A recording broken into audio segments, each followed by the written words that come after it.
5 प्रकार के यज्ञ बताए हैं। तप यज्ञ, योग यज्ञ, ज्ञान यज्ञ, स्वाध्याय यज्ञ और तप यज्ञ, योग यज्ञ, ज्ञान स्वाध्याय यज्ञ और ज्ञान यज्ञ, 4 यज्ञ हैं। उनमें सबसे पहला यज्ञ है तप यज्ञ, नहीं 5वां भी याद आ गया। तप यज्ञ, योग यज्ञ, द्रव्य यज्ञ, स्वाध्याय यज्ञ और ज्ञान यज्ञ, ये 5 यज्ञ हैं। सबसे पहला यज्ञ बताया गया तप यज्ञ। आप लोग गिरिराज जी की परिक्रमा देते हो, वृंदावन की परिक्रमा देते हो, तो परिक्रमा देते समय क्या होता है कि आप अपने शरीर से एक प्रकार का तप कर रहे हो। 21-22 किलोमीटर तक पैदल चलना, ये एक प्रकार का तप ही है, तो वो एक यज्ञ कहलाता है, तप यज्ञ। एक आसन पर बहुत देर तक बैठ करके कथा सुनना, यह भी एक तप है। हमारे ठाकुर जी तो कहते हैं गीता में अर्जुन से कि अर्जुन, दुनिया में सबसे कठिन काम क्या है? अर्जुन बोले क्या?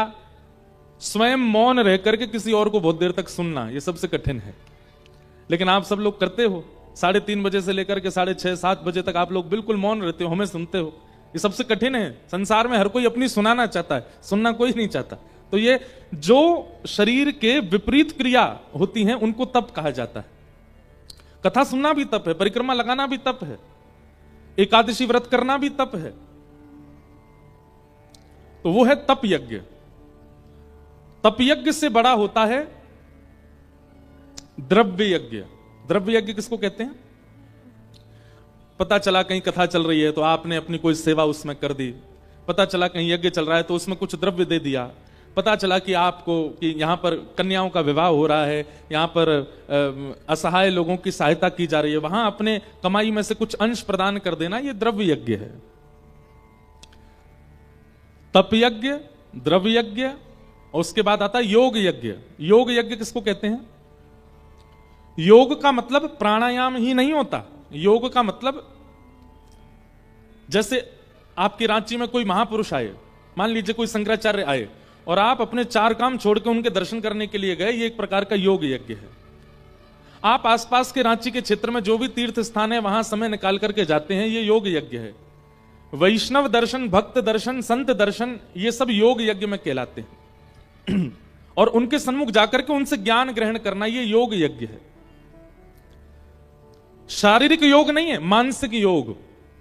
शरीर को योग क्यों कराया जाता है? स्वस्थ रखने के लिए। ऐसे ही संत जनों के, वैष्णव जनों की, कथा वक्ताओं की वाणी सुनकर के मन को योग करवाया जाता है, इसलिए उसको योग यज्ञ कहते हैं। मन स्वस्थ हो इसलिए। तो तप यज्ञ, द्रव्य यज्ञ, योग यज्ञ, और उसके बाद चौथा आता है स्वाध्याय यज्ञ। स्वाध्याय यज्ञ किसको कहते हैं? पढ़ना, अध्ययन करना, अपने गुरु के द्वारा प्रदत्त जो विद्या है उसको ग्रहण करना। और यहां पर देखिए स्वाध्याय कहा गया। स्वाध्याय का मतलब स्वयं अध्ययनम, खुद पढ़ना। एक होता है कि आपको टीचर ने स्कूल में पढ़ाया, फिर होता है कि आप घर आकर के वही ट्यूशन टीचर से भी पढ़ रहे हो। ये स्कूल में पढ़ना और घर आकर के ट्यूशन टीचर से पढ़ना, ये आपका यज्ञ नहीं माना जाएगा। यज्ञ कब माना जाएगा? जब एकांत में बैठ के खुद किताब लेकर के पढ़ोगे अकेले, वो है स्वाध्याय यज्ञ। बच्चे बोल रहे होंगे हम इसलिए तो नहीं आए थे कथा में कि आप इसका इतना विस्तार करो। बच्चे कह रहे होंगे, बोले भैया क्योंकि कईयों की माताजी पिताजी उन्हीं को देख, सुन ले क्या कह रहे महाराज जी।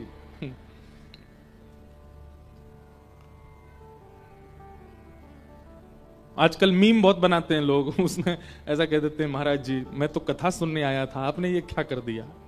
एक बार हम बोल रहे थे कि शास्त्राज्ञा करते हैं, लालयत 5 वर्षाणि 10 वर्षाणि ताड़येत प्राप्तेतु 16 वर्षे पुत्रम मित्र वदाचरेत। शास्त्राज्ञा करते हैं कि बच्चों को लाड़ प्यार केवल 5 वर्ष तक करना चाहिए, जब तक वो 5 साल के ना हो जाएं। जैसे ही बच्चे 5 साल पूरा करें, 6वें वर्ष में प्रवेश करें तो 10 वर्षाणि ताड़येत। कौन ताली बजा रहा भाई? मैंने कहा कोई बालक तो नहीं बजा रहा है। 10 वर्षाणि ताड़येत, जैसे ही बालक 6 वर्ष का हो जाए, आगामी 10 वर्ष तक उसको थोड़ी ताड़ना। ताड़ना का मतलब मारना नहीं होता, ताड़ना का मतलब देखना होता है। देखिए संस्कृत में कई शब्द ऐसे हैं, उनके अनेक अर्थ होते हैं। अब ताड़ना को लोग समझते हैं कि मारना कह रहे हैं, नहीं। वो एक चौपाई भी है ना, ढोल गंवार शूद्र पशु नारी, हाँ सकल ताड़ना के अधिकार। अब यहां ताड़ना का मतलब मारना नहीं है, ताड़ना का अर्थ हर जगह अलग है। ढोल के लिए ताड़ना मारना है। गंवार का मतलब क्या होता है, जो पढ़ा लिखा नहीं है, जो ज्ञानी नहीं है, उसके लिए ताड़ना क्या है, उसको बताना, उसका ध्यान रखना कहीं कुछ गड़बड़ी ना करे, वहां ध्यान रखना ताड़ना है।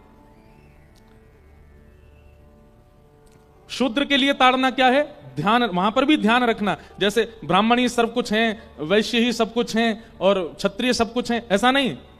ब्राह्मण क्षत्रिय वैश्य तीनों को मिलकर के ताड़ना, उनकी रक्षा करनी चाहिए, उनका ध्यान रखना चाहिए। वहां शूद्र के लिए ताड़ना का अर्थ यह है। पशु के लिए ताड़ना क्या है, ताड़ना मतलब चिल्लाना, चीखना, कहीं कोई गड़बड़ी ना करे। अब कहीं कुत्ते घुसाते हैं तो लोग चिल्लाते हैं ना, उस पर हल्ला करते हैं, तो वो ताड़ना कहलाता है। वहां पशु के लिए ताड़ना वो है। अब नारी के लिए ताड़ना क्या है, ताड़ना का मतलब वहां रक्षा है। नारी कौन है, नारी रत्न है। आपको पता है 14 रत्न निकले थे समुद्र मंथन में।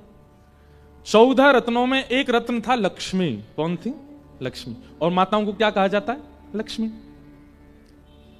रत्न को सबके सामने उजागर नहीं किया जाता, रत्न को रक्षा करके, रखवाली करके, बहुत संभाल करके रखा जाता है। इसलिए नारी के लिए संभालना, रक्षा करना ताड़ना है। लोगों ने उसका गलत अर्थ लगा दिया।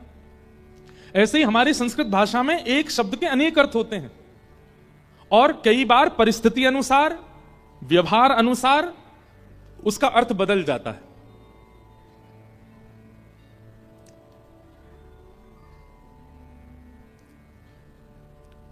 अब एक श्लोक है, अब आप लोगों को समझ आता है तो अच्छा है। कौरवम पतितम दृष्ट्वा पांडवा हर्षमागत,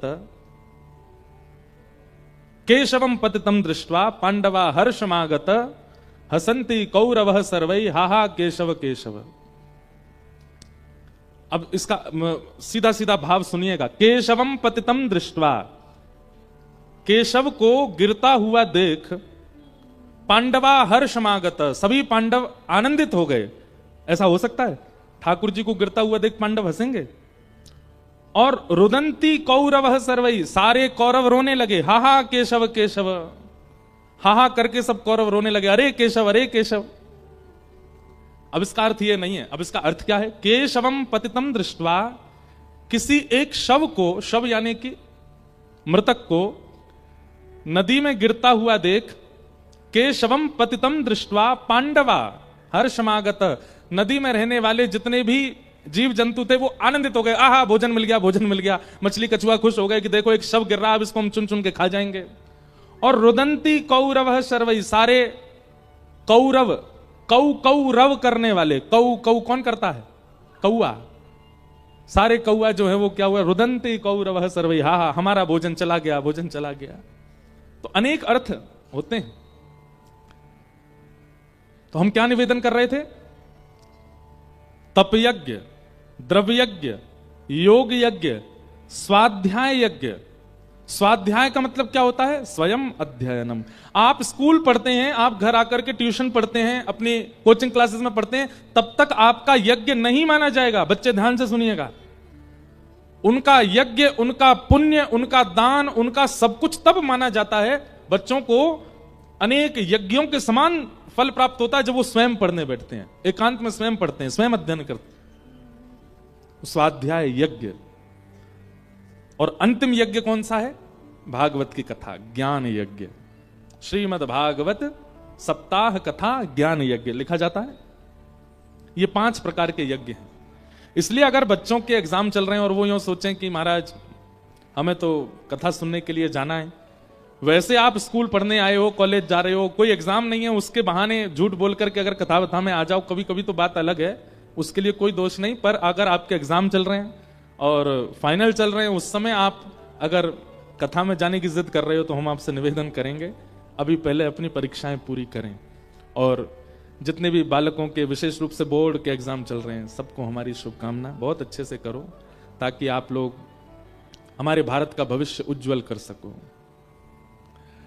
तो आज कुछ प्रश्न आए हैं, जिज्ञासाएं आई हैं हमारे पास, हम जल्दी जल्दी उनका उत्तर देंगे। बहुत ध्यानपूर्वक सुनिएगा सब लोग।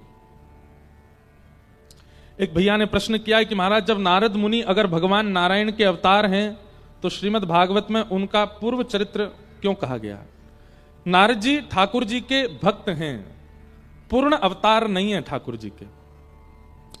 नारद जी भगवान के भक्त हैं, इसलिए उनका चरित्र पूरा कहा गया है, पूर्व जन्म की कथा बताई गई है, इसलिए ये संशय समाधान। फिर दूसरा किसी ने कहा है आपको अपने ठाकुर जी को गाल पर चंदन लगाने का मन करता है, क्या करें? ये ऐसा पूछा गया है। आपकी अनुकूलता, देखो अपने मन से ठाकुर जी को नहीं तैयार करना चाहिए।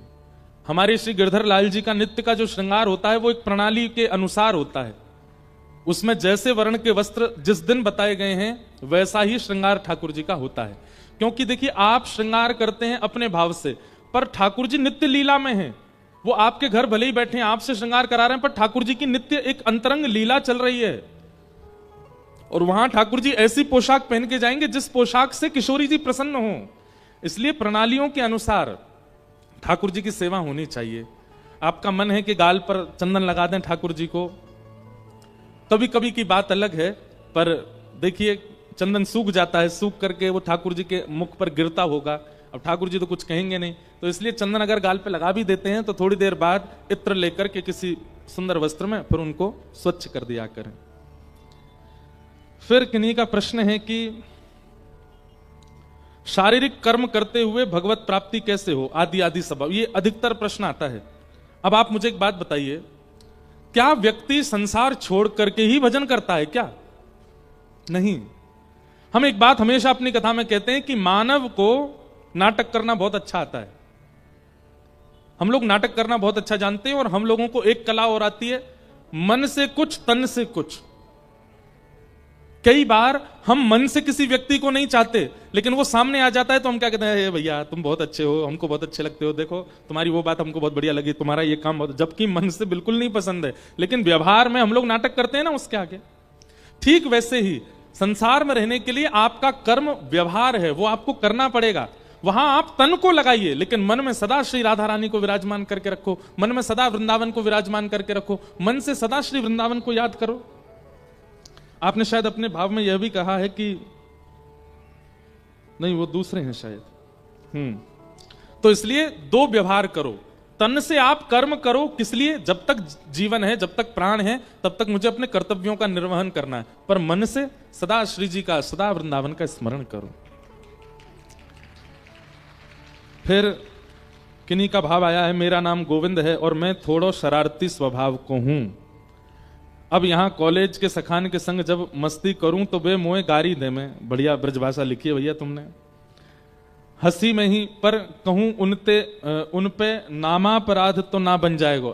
नहीं, मित्र अगर कभी हंसी मजाक करते हैं, और करना ही चाहिए, मित्रता ऐसी थोड़ी है कि महाराज वहां पे भी फॉर्मेलिटी, ए भाई मैं तुझसे जब मिलता हूं तो सुबह मिलकर के गुड मॉर्निंग बोला करो मुझे, ये मित्रता होती है क्या? मित्रता में ऐसा होता है क्या, अरे भाई मैं आता हूं तो तुम भी हाथ जोड़ा करो, मैं भी हाथ जोड़ा करूं, फिर विधिवत दोनों बैठा करेंगे, मेरी थाली में से तुम मत खाना, तुम्हारी में से मैं नहीं, ये कोई मित्रता है? ये तो फॉर्मेलिटी होती है, बाहरी लोगों के साथ में होता है, मित्र के साथ तो व्यवहार अलग होता है। तो मित्रता में अगर कभी कभी, लेकिन मित्रों को एक बात कह देना कि गाली ना दिया करें, गाली देना अच्छी बात नहीं है। आपको बहुत ही गुस्सा आता है और बहुत ही कुछ कहने की मन हो मित्र से, तो आप पागल कह सकते हो, बस इससे बड़ी गाली मत देना। हम लोग सारी कड़वी गालियां ही क्यों देते हैं? हम तो कभी कभी कथा में कहते हैं मैंने गालियों का नाम बदल दो। किसी में बहुत गुस्सा आवे तो उससे कहने, ए गुलाब जामुन इधर आ, मीठी मीठी गाली दो, अच्छा है ना, मित्रता और बढ़िया लगेगी आपको। कई सारे नाम बड़े विचित्र हैं हमारे यहाँ, ड्राई फ्रूट्स के, सब्जियों के, और क्या कहते हैं, कई कई स्थानों के प्रसाद के व्यंजन भी बड़े विचित्र होते हैं नाम उनके। आज हमने कुछ खाया था, मैं नाम भूल गया उसका, है डुस्सू क्या डुस्सू ना क्या डुस्सा ये बोल रहे हैं डुस्सू डुस्का, डुस्का डुस्का। अब बताओ, हम ब्रजवासियों के लिए तो यही गा रहे, डुस्का इधर आ, हम तो उसको डुस्का ही बोलते हैं। अब है तो वो व्यंजन का नाम, लेकिन आप प्रेम में मित्रता ही तो है, आपका सखत्व भाव ही तो है, उसमें गाली ही क्यों देनी है आपको? कुछ ऐसा अभी हम थे हिमाचल प्रदेश में, वहां हमने एक दिन एक व्यंजन खाया, उसका नाम था बबरू। क्या नाम था? बबरू। एक सब्जी खाई, भारत की सबसे महंगी सब्जी, उसका नाम था गुच्छी। एक मनाली में एक डिश बनती है सिड्डू। अलग अलग व्यंजन है। एक ड्राई फ्रूट है, उसका नाम है चिलगोजा। तो जो आपकी मित्र मंडली में नेक्सा सा डोलता रहता हो, इधर उधर फुदकता, उसका नाम इधर दो चिलगोजा। ए चिलगोजा इधर आ। तो गाली क्यों देनी है? ऐसे मीठे मीठे नाम रख दो ना, ऐसी बढ़िया बढ़िया बातों से बुलाते रहा करो एक दूसरे को। तो अपराध तो नहीं लगेगा उनको, मित्रता में तो सब है, लेकिन उनको ये वाली बात बता दीजिएगा कि महाराज जी ने मंच से क्या कहा है, और इसका वो ध्यान रखें। अब ज्यादा गालियां नहीं देनी है। गाली क्यों देनी? आप देखो, गाली में क्या करते हो? आप किसी के परिवार को गालियां देते हो। वैसे तो आप नवरात्रियों में माताओं को पूजते हो, देवियों का वंदन करते हो, गाली में उन्हीं का ही अपमान करते हो। नहीं देना चाहिए। हम एक बात आपसे कह दें भैया, स्पष्ट रूप से याद रखिएगा, जिह्वा को जितना हो सके उतना पवित्र रखने का प्रयास किया करो, बोली चाली में भी और खान पान में भी। आपका जीवन में पतन नहीं होगा अगर आपने जिह्वा को शुद्ध रखा तो। लेकिन इस जिह्वा पर आप कुछ भी खा लेते हो और इस जीभ से आप कुछ भी बोल देते हो, तो आपके संग कुछ भी करने में यमराज को, ठाकुर जी को संकोच नहीं होगा। इसलिए जितम सर्वम, श्रीमद् भागवत जी कहती हैं, जितम सर्वम जिते रसे। आप अपनी रसना को जीत लीजिए, आप सबको जीत लोगे। हमारी ये बात मान लीजिए। इस कथा के बाद से जिन जिन भाइयों के मुख पे जो है कभी कभी जो है गालियां विराज जाती हैं, उनसे हमारा निवेदन है कि इस कथा से आप यही प्रण लीजिए कि अब हम नहीं देंगे। ये बात बात पर जो हमारे मुख से अपशब्द निकलता, अब नहीं बोलेंगे हम। और ऐसे नहीं कि आपने सोच लिया अब नहीं बोलेंगे, आपको इसके पीछे एक दंड भी रखना पड़ेगा अपने। अगर मैंने बोला तो मैं ये नहीं करूंगा, हम तो यही कहेंगे आपसे। आप रख लीजिए, अगर मैंने आज पूरे दिन में गाली दी तो जब गाली दूं उसके अगला भोजन, रात्रि का भोजन नहीं करूंगा। फिर मैं पत्नी को मैसेज कर देना घर पे, आज हमने गाली निकल गई मुख से, भोजन नहीं करेंगे रात में। ऐसे दंड देंगे तो ही सुधरोगे। जिह्वा पर कभी भी अपशब्द मत लाइए और असद वस्तु मत लाइए। हमें सुनकर के थोड़ा सा कष्ट तो हुआ, पर हमारे झारखंड के लोग थोड़े कभी कभी खान पान में अशुद्धता कर देते हैं। हमारी प्रार्थना है भैया आपसे, मत कीजिए। आपने अगर अपनी जीव को संभाल लिया तो आपकी सारी इंद्रियां आपके वश में आ जाएंगी। और ये लूली बाई अगर आपके बस में नहीं आई तो फिर कोई बस में नहीं आएगा। एक भी हड्डी नहीं है इनके अंदर, पर आपकी एक एक हड्डी तोड़वाने की सामर्थ्य है इनके पास। कहां तक कहें महाराज, आपका 80 वर्ष का, 90 वर्ष का, 100 वर्ष का पूरा जीवन बिगाड़ने और संवारने की सामर्थ्य रखती है लूली बाई। इसलिए इनको संभाल लीजिए। आप कानों को मत संभालो, नेत्रों को मत संभालो, आदि आदि इंद्रियों को रहने दो जैसी हैं। इस पर काम करना शुरू कर दो। इस पर काम करना प्रारंभ किया, सब अपने आप वश में होता चला जाएगा। कई लोग कहते हैं हम अपने नेत्रों को अपने कंट्रोल में नहीं कर पाते, हम कानों को कंट्रोल नहीं कर पाते, हमको दूसरों की गपशप सुनने में ज्यादा ही अच्छा लगता है, हमको वार्ताएं सुनना बहुत ज्यादा ही अच्छा लगता है, हमको एक दूसरे की चुगली सुनना आदि आदि, इन सब में हमको सुख मिलता है। ऐसी बातें लोग कहते हैं। कान वश में नहीं है।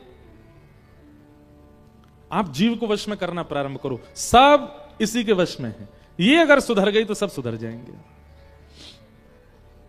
जितम सर्वम जिते रसे। तो ये इन भैया को हम बात बता रहे हैं। अभी तक तो अपराध नहीं लगा, लेकिन अब अपने मित्रों से कहना भाई गाली वाली देना बंद करो, नहीं देना है। फिर किन्हीं का भाव है, मेरा नाम प्रतीक चक्रवर्ती है, मैं ब्राह्मण कुल में जन्मा हूं, मैंने 1.5 साल पहले गुरु दीक्षा ली है, आदि आदि भाव में आप कह रहे हैं कि मेरा मन किसी भी वस्तु में नहीं लग रहा है, हर वक्त लगता है कुछ बहाना करूं और घर से वृंदावन चला जाऊं। वृंदावन जाता हूं तो वहां से आने में बहुत रोना आता है, रास्ते भर रोता हूं, लौटने में गुरु मंत्र युगल रूप का मिला है, पर ध्यान राधा रानी पर लगा रहता है। मेरे ऊपर पत्नी, माता, 1 वर्ष के पुत्र और आदि आदियों की जिम्मेवारियां हैं। मुझे लगता है मेरा हालत आत्मदेव जैसा है, जिम्मेदारी से कृपया मार्गदर्शन करें। हमारी एक बात सुनिए।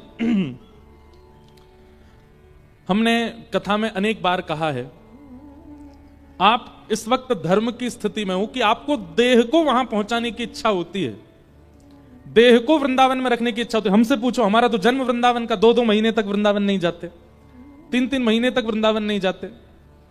22 दिसंबर को हम घर से निकले, आज तारीख क्या है? आज तारीख क्या है? 17 फरवरी। अभी तक हम घर नहीं गए, और हम घर कब जाएंगे? 14 मार्च को। तब तक हम बाहर ही हैं। तो हमारी स्थिति तो आपसे भी बुरी हो जानी चाहिए, पर नहीं। हम जिस नगर में, जिस प्रांत में, जिस शहर में जाते हैं, वहीं वृंदावन प्रकट कर देते हैं। क्यों? क्योंकि वृंदावन शरीर उपस्थित करने वाला स्थान नहीं है, वो मन की उपस्थिति होनी चाहिए। आपके ऊपर जिम्मेवारी है अभी अपनी माताजी की, पत्नी की, 1 साल के बालक की। या तो सबको लेके वृंदावन चले जाओ, नहीं मान रहा, आपका तन नहीं रह पा रहे, तो सबको लेके वृंदावन जाओ। पर हमें यह बात कहने में भी यूं लगता है कि ठाकुर जी यूं कह रहे होंगे, नेक्स्ट सो वृंदावन, यहां में जगह है ना, तू और भर दे लोगन ने, कितनी भीड़ रह जाएगी। पर अगर आपका तन बिल्कुल ही नहीं रह पा रहा, बिल्कुल जैसे बिना जल की मछली की भांति हो गए हो कि प्राण ही चले जाएंगे, तो सबको लेके वृंदावन चले जाओ। हमारे श्री हरिराम व्यास, वृंदावन रस को जिन्होंने बहुत गाया, श्री हरिराम व्यास जी, उनके चरित्र में आता है कि हरिराम व्यास जी एक बार वृंदावन गए, फिर लौट करके नहीं आए। उनके घर परिवार के लोगों ने, पत्नी बच्चों ने खूब बुलाने का प्रयास किया। सब लोग इधर देखो, ध्यान से सुनो, विशेष रूप से आगे वाले। हरिराम व्यास जी लौट करके नहीं गए। तब श्री हरिराम व्यास जी के परिवार वालों ने हितरिवंश महाप्रभु जी से कहा कि हम क्या करें, ये वापस नहीं जाते हैं, और वहां परिवार है, घर है, और हरिराम व्यास जी बहुत विद्वान थे, ओरछा बुंदेलखंड के निवासी थे, इतने सारे इनके अनुयायी हैं, ये वहां जाकर के भक्ति का प्रचार करेंगे तो और वैष्णवों का कल्याण होगा, आप इनको आज्ञा दीजिए कि ये जाएं। तो महाप्रभु जी ने मन बना लिया कि हम, श्री हितरिवंश महाप्रभु जिन्होंने श्री राधा वल्लभ लाल जी को विराजमान किया, उन्होंने मन बना लिया कि हम हरिराम व्यास जी को आज्ञा कर देंगे कि आप जाओ, ओरछा में रहो। तो श्री हरिराम व्यास जी को जैसी ये बात पता चली कि महाप्रभु जी मुझे आज्ञा देने वाले हैं कि तुम वापस चले जाओ, रोने लगे, बिलखने लगे। वृंदावन के रूख हमारे, मात पिता गुरु बंधु, लिपट लिपट करके वृंदावन के एक एक वृक्ष से रोने लगे हरिराम व्यास जी। बोले, भैया मेरे भैया यही हैं, मेरी माता यही हैं, मेरे पिता यही हैं, मेरे सर्वस्व ये वृंदावन के वृक्ष ही हैं, मैं इन्हें छोड़ के कैसे जाऊं।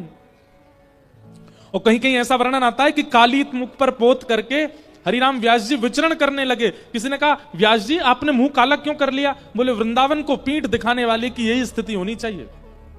वो ऐसी स्थिति में आ गए थे कि वृंदावन नहीं छोड़ पा रहे थे। तब हितरिवंश महाप्रभु ने जब उनकी ये दशा देखी, रो रो करके बुरा हाल, प्राण निकलने को हो रहे हैं, तब महाप्रभु जी ने कहा, भैया देखो, इसने वृंदावन को पकड़ा होता तो मैं आज्ञा कर देता और ये वृंदावन छोड़ के चला जाता, पर इसने वृंदावन को नहीं पकड़ा है, वृंदावन ने इसको पकड़ा है, ये नहीं जा पाएगा यहां से। तो अभी आपकी जो स्थिति है, जिन भैया का ये भाव है, आपने वृंदावन को पकड़ा है। वृंदावन अगर आपको पकड़ेगा तो आप रांची में ही वृंदावन प्रकट कर दोगे, रांची में ही वृंदावन का अनुभव करने लग जाओगे।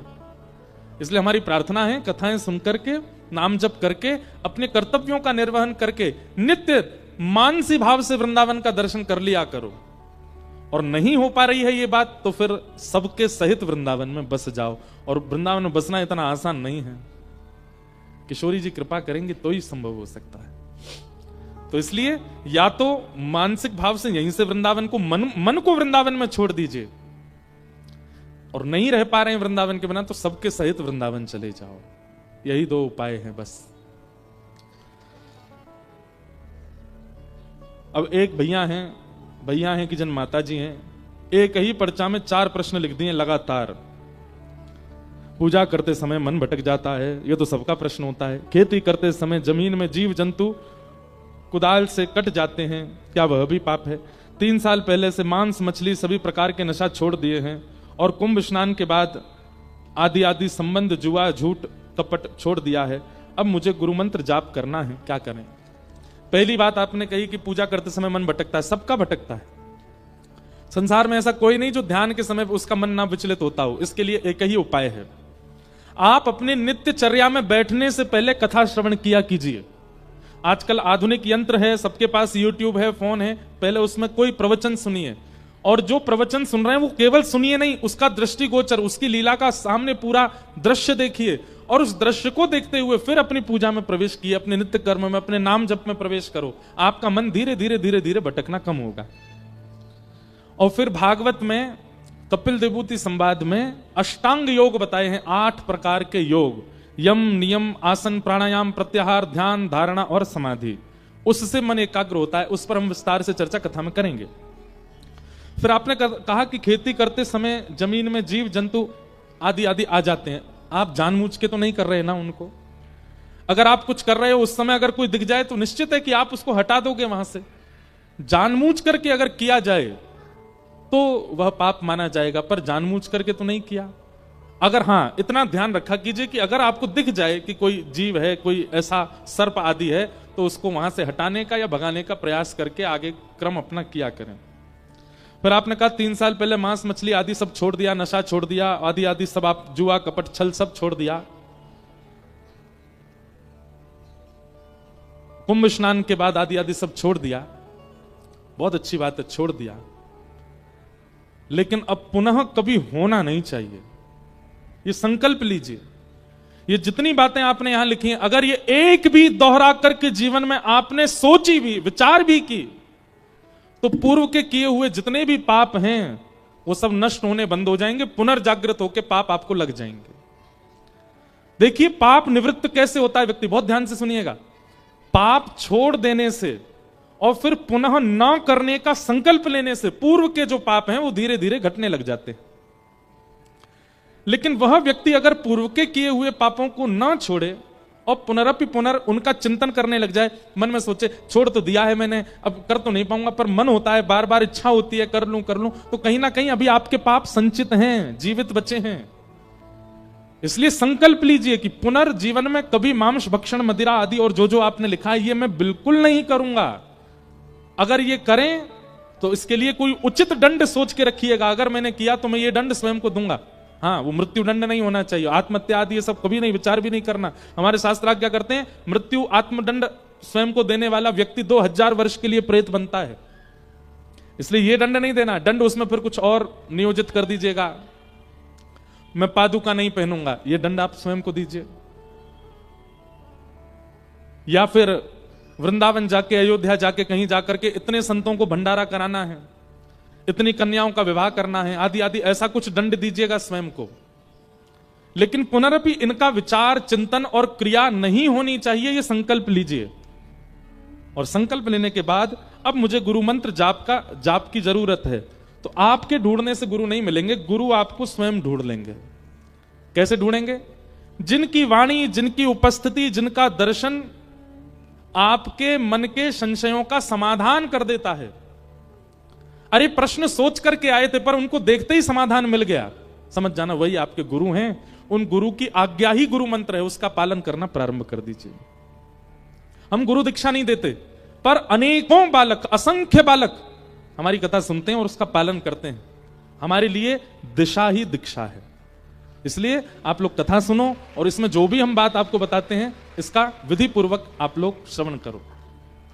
फिर किन्हीं विप्र देवता का एक भाव है कि कहीं कहीं शास्त्रों में मांस भक्षण की बात कही गई है। वाल्मीकि रामायण में भी राम, भरत आदि सब वन में जाते थे और मृग वध करते थे, आदि आदि, ऐसा भाव आपने लिखा है। हमारी बात बहुत ध्यान से सुने। हमने अभी अभी थोड़ी देर पहले कहा संस्कृत शब्द में कई अर्थ होते हैं एक ही विषय के। वैसे तो ये एकांत में पूछने वाले प्रश्न हैं जो आपने पूछा है, क्योंकि कहीं ना कहीं लोग अनर्थ कर देते हैं भावों का।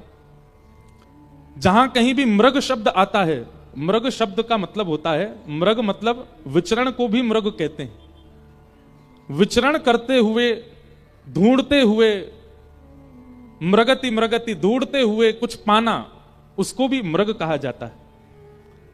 और कहीं ना कहीं मांशका आदि का जो भाव, जैसे गूदे का शब्द प्रयोग किया जाता है, तो कई बार जैसे केला होता है, केले के भीतर का जो भाव होता है उसको अगर आप मीड़ दो तो उसका जो आकृति होती है वो कैसी हो जाती है। पपीता को मीड़ दो, कई फल ऐसे होते हैं उनके भीतर का वो गूदा ही होता है, उसको भी उस रूप में देखा जाता है। तो वहां स्पष्ट रूप से मांस भक्षण आदि का भाव नहीं है। उनके अन्य अर्थ जो हैं उन अर्थों को मान करके ही उन भावों को सुनना, समझना, पढ़ना चाहिए। इस प्रकार की हमारी भावना है। और इतने सारे कुछ भाव आए हैं, इन भावों को हम एकांत में पढ़ लेंगे। ये प्रश्न नहीं है, ये भाव मात्र हैं। तो आज के जो भी प्रश्न समाधान हुए सबको हम बारंबार प्रणाम करते हैं। आइए आज के क्रम में प्रवेश करते हैं। कल बंधुओं चतुर्थ दिवस है कथा का, और कल ठाकुर जी का मंगलमय जन्मोत्सव कथा में मनाया जाएगा। आप सब लोग कल 3 बजे, जो कई लोग हैं धीरे धीरे आना शुरू करते हैं, 6 बजे तक तो सब लोग आते हैं। कल प्रयास कीजिएगा थोड़ा जल्दी ही सब लोग आकर के व्यवस्थित हो जाएं, और कल नंदोत्सव का सुख हम लोग बड़े भाव से लेंगे। बोलो वृंदावन बिहारी लाल की जय।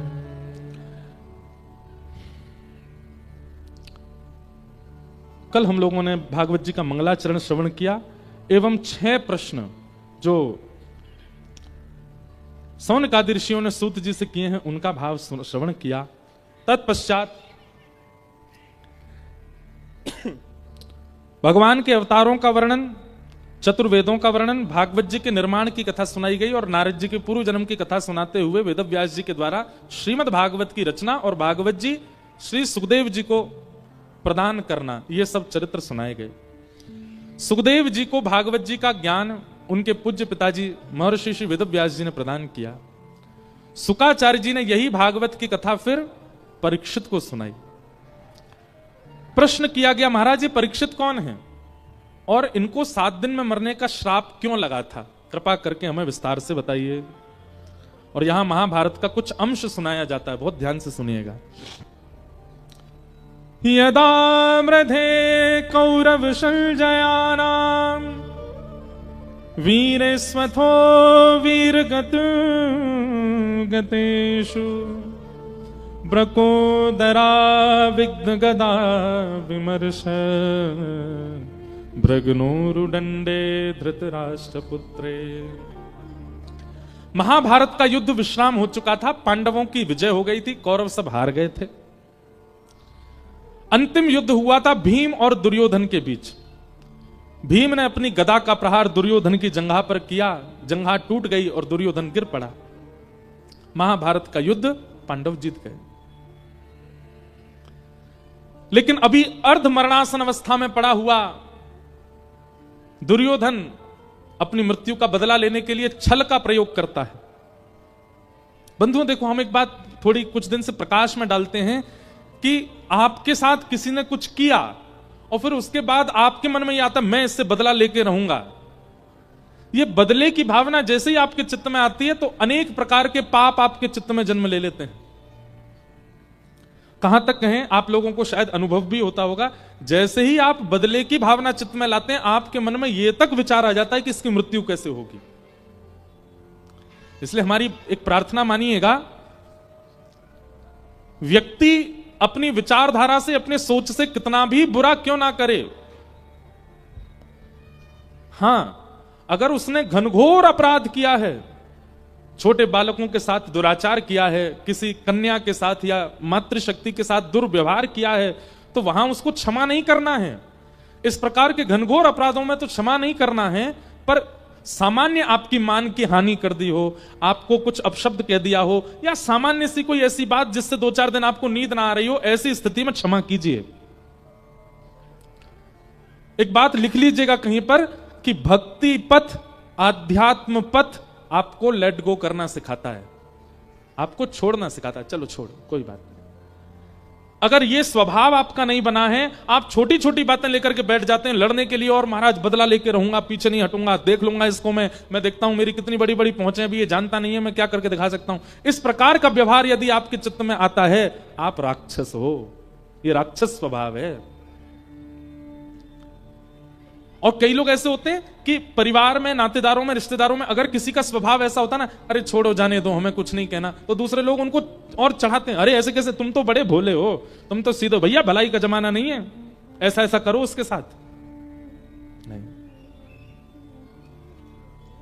आप कहेंगे महाराज जी आप तो व्यास मंच पर ऊंचे बैठ गए हो, लोग बाग आपको माला पहनाते हैं, प्रणाम करते हैं, आपको क्या पता कि लोग क्या क्या करते हैं। हमें नहीं पता होगा। अगर हजारों लोग कथा सुनकर के प्रेम करने वाले हैं ना, तो इन्हीं हजारों में कई सारे लोग हमको भी अपशब्द कहने वाले होते हैं। जरूरी नहीं है कि सब जगह प्रेमी ही मिलते हैं, कई जगह बहुत उल्टी बुद्धि वाले लोग भी मिल जाते हैं। लेकिन क्षमा करना एक आध्यात्मिक व्यक्ति का स्वभाव है। हो सकता है कि आप अपनी पीड़ा हमारे सामने सुनाते हुए ये कह देंगे, महाराज जी देखिए हमारी पीड़ा सुनो, इसमें क्षमा कहां तक जायज है बताओ। पर हमारी एक बात, आप हमसे व्यक्तिगत मिलोगे ना तो हम यही कहेंगे क्षमा मत करो, दंड दो, पर मंच से कह सकते हैं। आप अगर क्षमा करेंगे ना तो उस व्यक्ति को वो दंड मिलेगा जो आप सोच भी नहीं पाओगे, और वो दंड ठाकुर जी देते हैं। फिर जैसे एक उदाहरण सुनिएगा बहुत ध्यान से। बच्चा अगर गड़बड़ी करे, कुछ गलती करे घर में, बच्चे बहुत ध्यान से सुनिएगा, अगर आपने कुछ गड़बड़ी करी, कोई गलती करी और मां ने देख लिया और मां ने देख करके आपको छोड़ दिया, तो आपकी टेंशन बढ़ जानी चाहिए। क्यों? मां ने छोड़ दिया, पिताजी मां से ज्यादा दंड देंगे, इसलिए 2-4 चपाटे मां के ही खा लो ताकि पिताजी तक बात ना पहुंचे, क्योंकि पिताजी के हाथ में बात आ गई तो फिर कार्य बहुत ज्यादा बिगड़ जाएगा। ठीक वैसे ही आपके साथ किसी ने अनुचित व्यवहार किया, आप अगर उसको दंड दोगे तो वो दंड एक प्रकार का बदला, वो आप बदला लेने की भावना आपके मन को बिगाड़ेगी। उसको तो केवल आप दंड देके थोड़ी पीड़ा दोगे, लेकिन कहीं आपने अगर उसको क्षमा कर दिया, जाने दिया, तब ठाकुर जी आपकी कमान संभालते हैं। बोले अच्छा इसने क्षमा किया, मैं नहीं करूंगा, अब इसका दंड मैं दूंगा। और ठाकुर जी जब दंड देते हैं तो वो दंड आपके विचार से परे होता है। तो ये एक आध्यात्मिक स्वभाव है, ये एक भक्ति पथिक का स्वभाव है कि वो जाने देता है बातों को, ठीक है। पर हां कुछ अपराध ऐसे हैं उनमें नहीं। पत्नी के साथ दुर्व्यवहार होता है, बच्चों के साथ दुर्व्यवहार होता है, पति के साथ भी दुर्व्यवहार होता है, वैसी स्थिति, वो चरम स्थिति आ जाए तो बात अलग है। पर सामान्य सी मानहानि जैसी है, सामान्य सा कुछ अपशब्द है, सामान्य सी कुछ बातें हैं, उनमें तो थोड़ा छोड़ने दिया करो बातों को, उसको पकड़ के मत बैठा करो। उससे आपका ही मन खराब होता है, रात भर नींद नहीं आ रही, टेंशन बढ़ी जा रही है, क्यों? देख लूंगा, मेरे रिश्तेदारों के आगे इतना बुरा बोल दिया, मुझको गलत बोल दिया है, क्या गलत बोल दिया? 500 गज में मकान है हमारा, 300 गज ही बताए बस, मेरी मान की हानि कर दी है। अरे 500 गज में बना रखा, 300 गज बोल रहा था वहां पे, रुक जा, अगली बार तेरे रिश्तेदार आएंगे मैं 100 गज ही बताऊंगा। छोटी छोटी बातें हैं, इस पे भी लोग इतना गुस्सा करते हैं। नहीं, ये वैष्णव स्वभाव नहीं, घोर संसारी का स्वभाव है ये। इसलिए कभी कभी जाने दिया कीजिए। दुर्योधन, पूरी सेना खत्म हो गई, अपने खत्म हो गए, भाई खत्म हो गए, परिवार खत्म हो गया, उसके बाद भी दुर्योधन के मन में यह नहीं आया कि चलो जाने दिया जाए। नहीं, अश्वत्थामा गुरुपुत्र को कहता है इन पांडवों ने हमारा वंश खत्म कर दिया, इन पांडवों ने हमारा पूरा परिवार, हमारी सेना खत्म कर दी, इनको हम जीने नहीं देंगे। अगर हम हस्तिनापुर की राज्य गद्दी पर नहीं बैठ पाए तो ये भी नहीं बैठने चाहिए। अश्वत्थामा बोला क्या करूं? बोले धर्म से तो युद्ध हमने कर लिया, अब अधर्म से करो। धर्म क्या है? सूर्य उदय से सूर्यास्त तक युद्ध कर सकते हो, और अधर्म क्या है? सूर्यास्त के बाद भी अपने शत्रु के साथ युद्ध करना, उसको मारने की चेष्टा करना, यह अधर्म है। जाओ, अब अंधेरा हो चुका है, ये पांडव थके हारे अपने शिविरों में सो रहे होंगे, सोते हुए पांडवों को मार दो, तुम अधर्म करो। बदले की भावना आपके चित्त में पाप को जन्म देती है।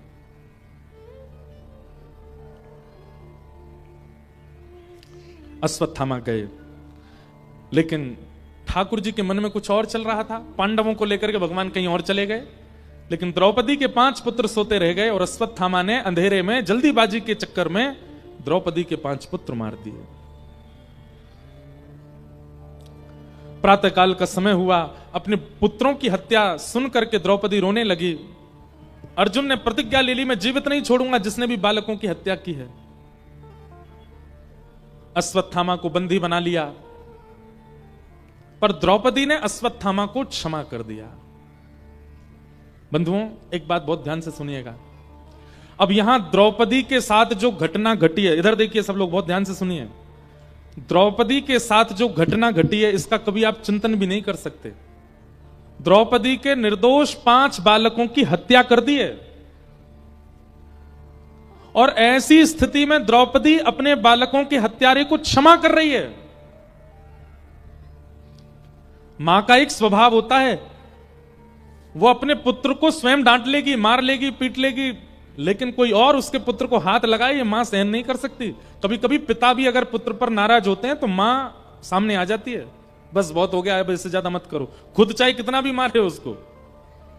मां का स्वभाव होता है कि वो अन्य किसी को इतना अधिकार नहीं देती कि उसके पुत्र या पुत्री को कोई कुछ कहे। यहां तो हत्या कर दी 5 बालकों की, और द्रौपदी क्या कह रही है? छोड़ दो इसको, इसको मत मारो। अर्जुन ने पूछा, क्यों? तुम्हारे बालकों को मारा है इसने, इसको क्यों ना मारूं? किस कारण से छोड़ दूं इसको? तब द्रौपदी ने जो कारण दिए हैं ना, वो सुनने लायक है। द्रौपदी क्या कहती है? द्रौपदी पहली बात कहती है, अर्जुन, ये हमारे गुरु का पुत्र है, गुरुपुत्र है। गुरुपुत्र मतलब? गुरुपुत्र मतलब गुरु समान। महाभारत युद्ध में गुरुदेव तो मारे गए, लेकिन गुरुपुत्र को कम से कम गुरु रूप मान करके छोड़ दो। जिन गुरु जी ने धनुष उठाना सिखाया, बाण चलाना सिखाया, रणभूमि में खड़ा होना सिखाया, उन गुरु के ऋण से हम कभी उऋण नहीं हो पाएंगे। कम से कम उनके पुत्र को गुरु रूप मान करके क्षमा कर दो। गुरु निष्ठा। जबकि होता ऐसा है बंधुओं कि जब कोई बहुत सगा व्यक्ति चला जाता है ना, तो व्यक्ति इतना व्याकुल हो जाता है कि कई बार वो भगवान को भी कोस देता है कि हे नाथ, क्या आप में दया नहीं है? मेरे इतने प्रिय को मुझसे छीन लिया।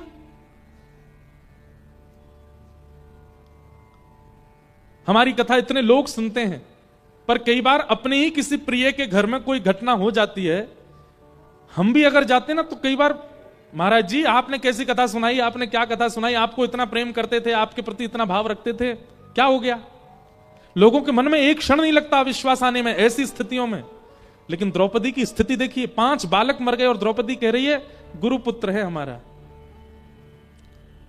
गुरुपुत्र गुरु समान होता है, इसको मत मारो। दूसरी बात, हम क्षत्रिय हैं और ये ब्राह्मण हैं। ब्राह्मण वंद्य होते हैं, ब्राह्मण पूजनीय होते हैं, इसको नहीं मारना चाहिए। तीसरी बात, ये भी किसी मां का बेटा है, और ये जिस मां का बेटा है वो पहले ही विधवा हो चुकी है। विधवा मां के एकमात्र पुत्र को मार देना एक प्रकार से एक विधवा मां को कितनी पीड़ा देने के समान है। उसके पति भी नहीं है और एक पुत्र है, उसको भी मार दोगे, वो बेचारी कहां जाएगी? अर्जुन, इसको मत मारो। जब द्रौपदी कहती हैं, जब पुत्र अपनी मां के सामने प्राण त्यागता है ना अर्जुन, तो एक मां को इतनी वेदना होती है जैसे मानो असंख्य बिच्छुओं ने उसके रोम रोम को डस दिया हो। और इस पीड़ा का इस वक्त मैं अनुभव कर रही हूं। मेरे 5 बालक मर गए हैं। मैं नहीं चाहती कि जिस पीड़ा में मैं हूं उस पीड़ा में कोई और मां जाए, इसलिए इसको मत मारो। और अंतिम बात द्रौपदी कहती है, अगर इसको मारने से मेरे 5 पुत्र जीवित हो जाएं तो मार दो, लेकिन अगर 5 जीवित नहीं होंगे तो इसकी हत्या मत करो।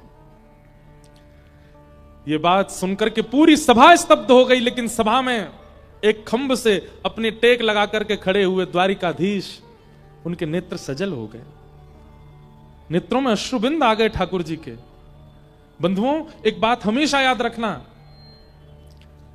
जब आपके जीवन में सब कुछ अनुकूल चल रहा है ना, सब कुछ अच्छा अच्छा अच्छा अच्छा चल रहा है, तो यह समझ लीजिएगा ठाकुर जी की दृष्टि है नहीं आपके ऊपर। ठाकुर जी अभी कहीं और मुंह फेर के खड़े हैं, इसलिए सब बढ़िया ही बढ़िया चल रहा है।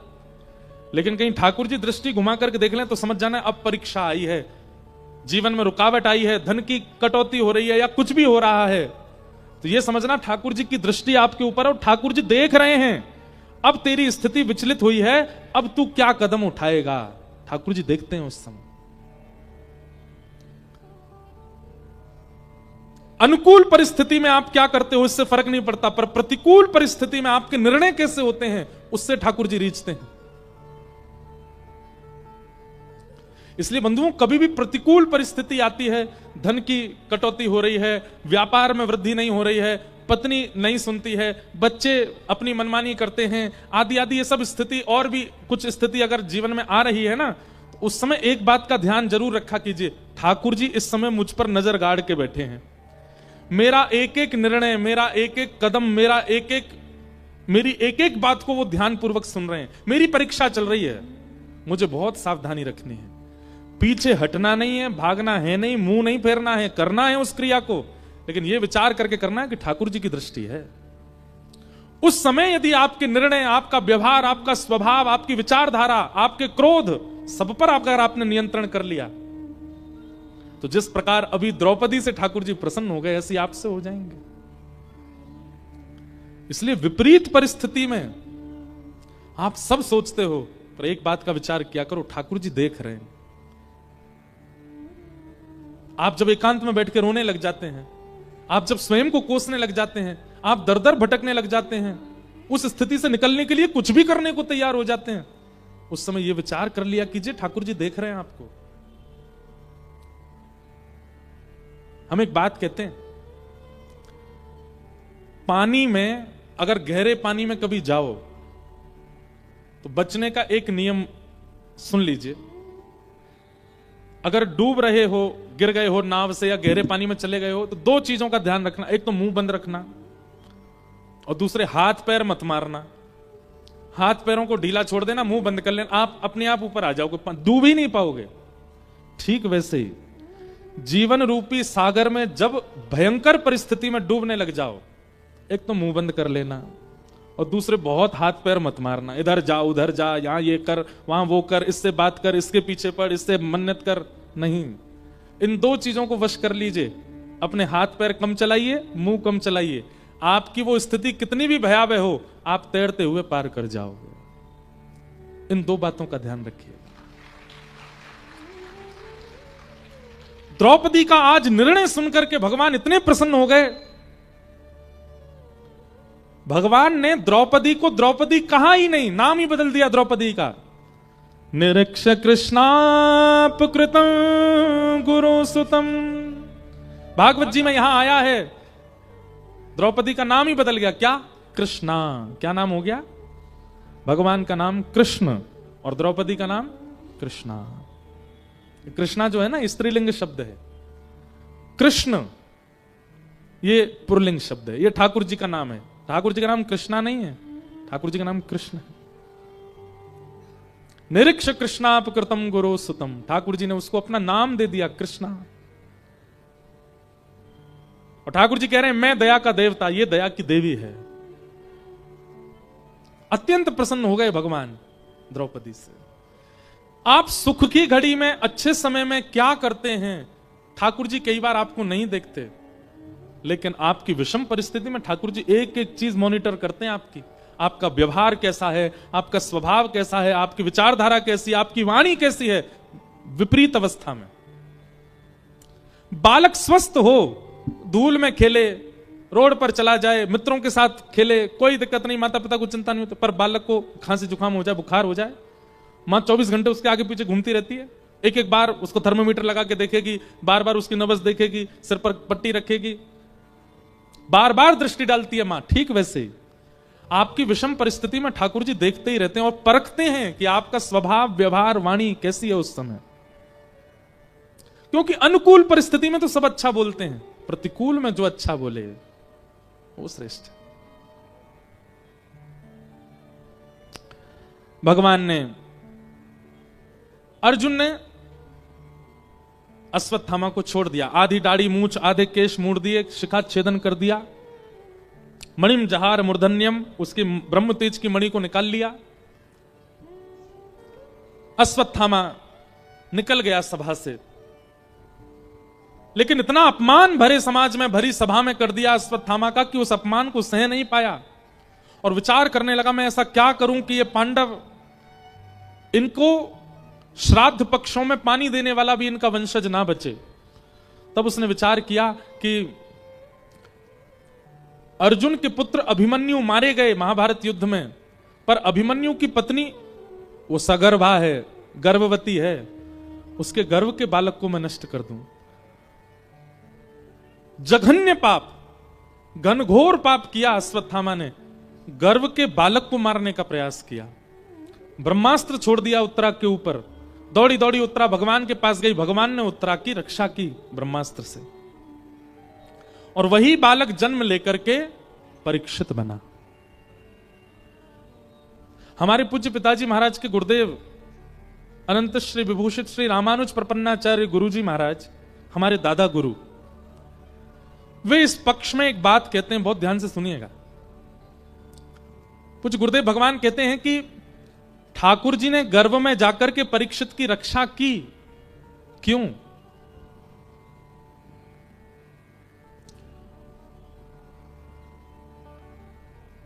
माता के गर्भ में कई बार कई बालक प्राण त्याग देते हैं,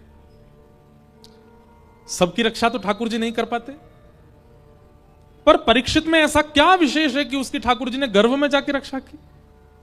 द्रौपदी के 5 पुत्र भी तो मारे गए अश्वत्थामा के द्वारा, ठाकुर जी ने उनकी रक्षा नहीं की, पर उत्तरा के गर्भ के बालक की रक्षा की, क्यों?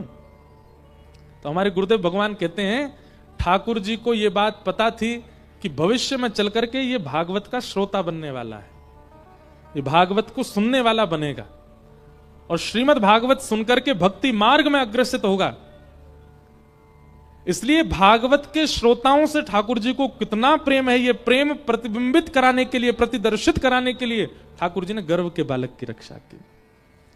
आप सब लोगों को अपनी पीठ थपथपानी चाहिए कि आप कथा सुन रहे हैं, ठाकुर जी को श्रोताओं से इतना प्रेम है, कथा सुनने वालों से इतना प्रेम है कि वे गर्भ में भी यदि संकट में होते हैं, ठाकुर जी वहां रक्षा करते हैं। कथा श्रवण करने वाला इतना प्रिय लगता है। गोपियां कौन हैं? तब कथामृतम, ऊपर लिखा है, तब कथामृतम तप्त जीवनम कभी विरीडितम कल्मषापहम श्रवण मंगलम श्रीमदाततं भुवि गृह्णन्ति ते भूरिदा जना। गोपी गीत का एक श्लोक है। गोपियां कौन है, क्यों प्रेम करते हैं ठाकुर जी, उनके साथ क्यों रास रचाते हैं? क्योंकि गोपियां कथा श्रवण करती हैं, श्रोता। रुक्मणी जी से विवाह क्यों करते हैं भगवान? क्योंकि रुक्मणी जी अपने पत्र में लिखती हैं, श्रुत्वा गुणान भुवन सुंदर शृण्वताम ते, मैं आपकी कथा सुनती हूं, ठाकुर जी कहते हैं मेरी पत्नी बनने योग्य हो। हनुमान जी महाराज राम जी को इतने प्रिय क्यों हैं? प्रभु चरित्र सुनवे को रसिया, राम लखन सीता मन बसिया। आप लोग यदि उठा करके देखेंगे तो हर जगह ठाकुर जी ने अपने प्रेम का इजहार किया है, तो वो श्रोताओं के प्रति किया है। सुनने वाले इतने प्रिय लगते हैं ठाकुर जी को।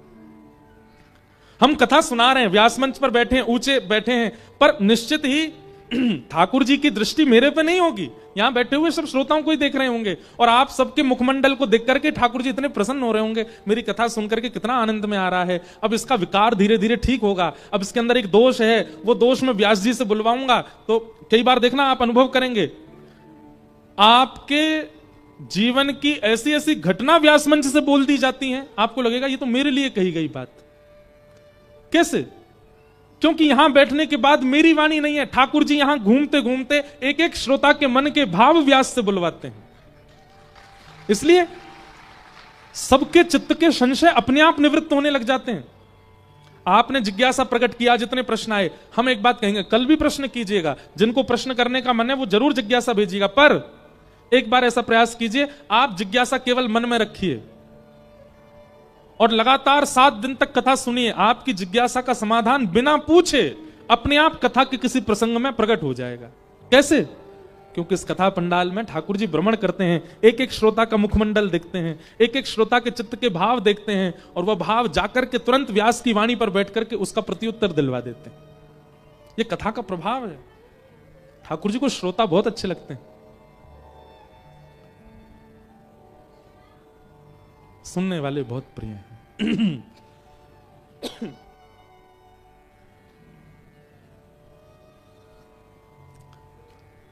मैं भगतन को दास, भगत मेरे मुकुट मणि, ठाकुर जी गाते हैं।